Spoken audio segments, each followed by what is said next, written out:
नमस्कार, MN news मध्ये आपले सर्वांचे मनापासून स्वागत। लोणावळा नगर परिषद येथे नुकतीच मावळचे आमदार सुनील शेळके यांच्या प्रमुख उपस्थितीत झालेल्या आढावा बैठकीत लोणावळा नगर परिषदेत कोर्ट कमिटी नक्की काय काम करते, कोर्ट कमिटी का अशी आढावा बैठक घेत नाही, कोर्ट कमिटीला फरियादसारख्या हॉटेलमध्ये जेवण आणि आमदारांना बिस्किट असा खडा सवाल महाराष्ट्र प्रदेश RPI सचिव आणि माजी नगराध्यक्ष सूर्यकांत वाघमारे यांनी उपस्थित केला।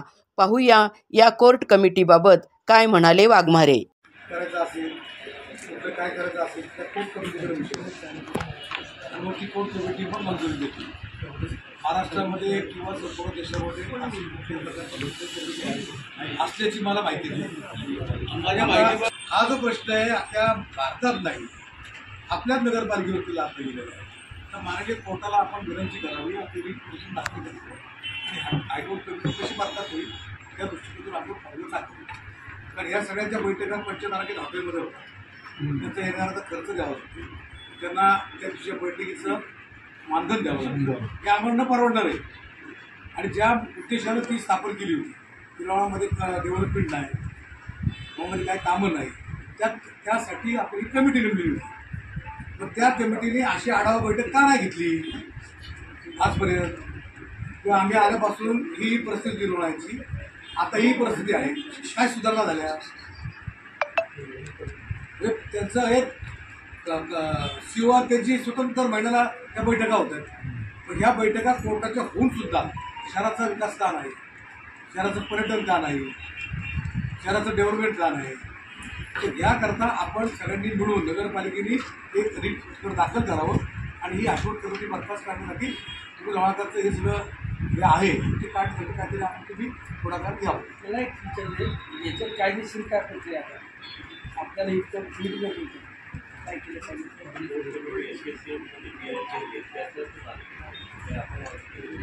काय होतं माहिती आहे का, पेअरमध्ये फक्त होतं अतिक्रमण आणि गोळी लढलं होतं, या दोन मुद्द्यावर पेअर झाले आणि त्याच्यामुळे कोर्ट कमिटी बसली नाही।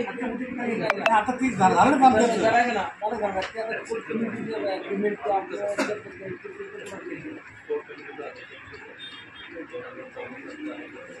यावर्षी ना त्यांना किती लिमिट लोक असेल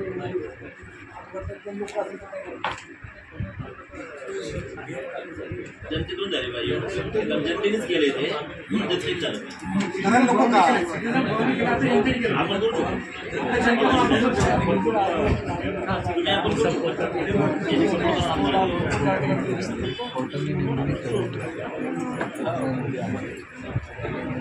तुम्ही हा प्रश्न उपस्थित करू शकता ना। ज्या उद्देशाकरता ही कमिटी नेमली होती तो उद्देश साध्य झाला आहे तर नाही झाला, त्या 10 वर्षी मुदत दिली, याच्या पुढची मुदत द्यायचं नाही होतं। हायकोर्टाने दिली तो आता मला 2014 2024 10 वर्षाचा कालावधी किती खर्च होता त्याची माहिती द्या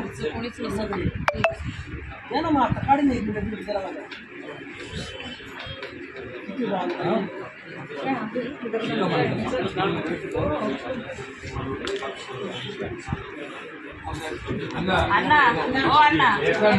₹15,000 एक व्यक्तीला आहे, बरोबर ना? असे 7 लोक आहेत, 3 लोक 50,000 ते बाकी खर्च वेगळा, म्हणजे एक व्यक्ती ₹7 लाख। आता मला काय वाटतं, जे कोर्ट कमिटी तुम्ही आलेले आहे त्यांनी तरी स्वतःहून जर कोर्टात दाखल केलं की बाबा आता आम्हाला इथं नगरपालिकेत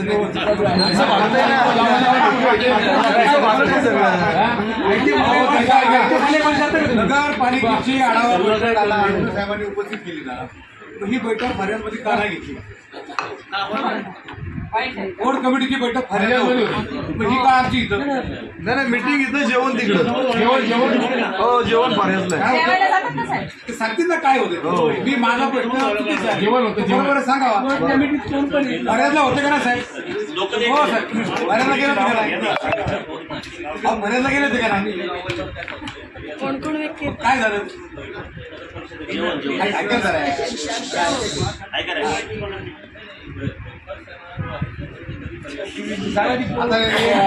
आम्हाला काय आणलंय, आम्हाला काय आणलंय? आमदार आहेत ना